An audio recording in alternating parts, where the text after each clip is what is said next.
أعزائي مشاهدي قناة شمس العالم الذهبية، برحب بكم في فقرة جديدة من برنامج روشيت النهاردة مع جيسيمول فوار. جيسيمول فوار أعزائي المشاهدين واحد من الأدوية المميزة جدا اللي بتستخدم أو بيتم وصفها من قبل الطبيب أو الصيدلي في التخلص من ارتفاع درجة الحرارة، وأيضا بيعالج التهابات الجهاز التنفسي أو عدوى الجهاز التنفسي والتخلص من البرد والإنفلونزا. أعزائي مشاهدي قناة شمس العالم الذهبية مع فوار جيسيمول أعزائي المشاهدين، لأنه بيتكون مجموعة من المواد الفعالة اللي بيكون لها تأثير قوي بيساهم في منع الإصابة بأي نوع من عدوى الجهاز التنفسي، بالإضافة أيضا إلى أنه بيقلل من الأعراض المؤرقة أو اللي بترهق الإنسان اللي يمكن أن تظهر عليه نتيجة تعرض لنزلات البرد أو الإنفلونزا. أعزائي المشاهدين الاسم العلمي هو فوار جيسيمول. أعزائي المشاهدين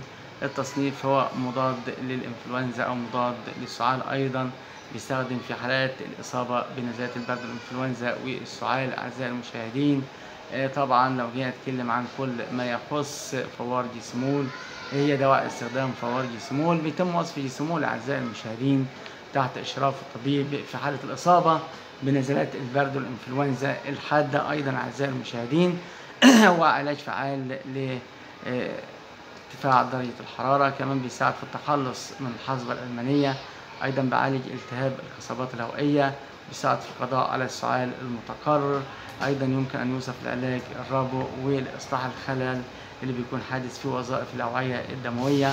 أيضا بيتم استخدامه عند الشعور بآلام في الأسنان أو بعد إجراء جراحة في الأسنان، أيضا لإذابة البلغم المتكون في الشعب الهوائية، أيضا بيعالج احتقان الحلق. أعزائي المشاهدين جيسيمول فوار أعزائي مشاهدي قناة شمس العالم الذهبية للتخلص من الكحة ونزلات البرد. أعزائي المشاهدين لو جينا نتكلم عن موانع الاستخدام، قال بموانع استخدام أي دواء الناس اللي عندهم حساسية من مكونات الدواء. أعزائي المشاهدين أيضا بيمنع استخدام في حالات مرضى الكبد والكلى، أيضا الناس اللي عندهم قصور في وظائف الكبد والكلى، وبيمنع استخدام المرضى الكانسر. أعزائي المشاهدين في رحلتنا النهارده مع جيسيمول فوار، هل له آثار جانبية؟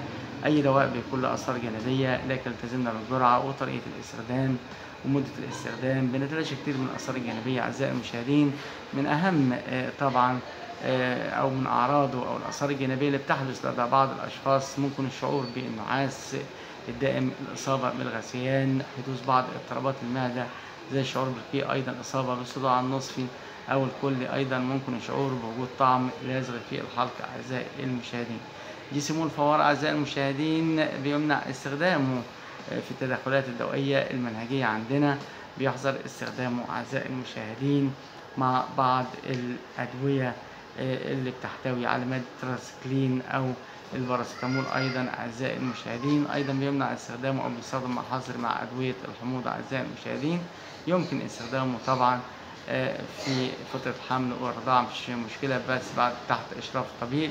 أيضا بيمنع استخدامه في حالة تناول أدوية منع الحمل اللي بتحتوي على الهرمون أو بتحتوي على هرمون الاستروجين، لأن فيتامين سي بيزيد من مستوى الاستروجين في الدم، وبالتالي زيادة مستوى الآثار الجانبية الناتجة عنه. أعزائي المشاهدين هل في بدائل لفوار جيسيمول أعزائي المشاهدين؟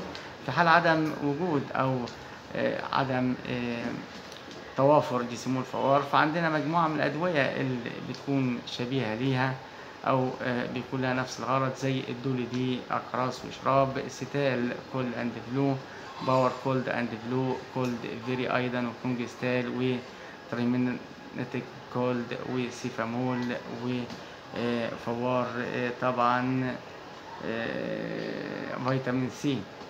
مهم جدا أعزائي مشاهدي قناة شمس العالم الذهبية استشارة الطبيب أو الصيدلي قبل استخدام جيسيمول فوار. الشكل الدوائي ليه هو فوار على هيئة بواكي فقط، سعر الباكو 3 جنيهات، يعني هو ب 16 جنيه على الباكو ب2 جنيه ونص. أعزائي المشاهدين لكم منا كل التحية في برنامج روشيتا، الحياة أفضل ليكم ليا ورب انزع كل أمراض.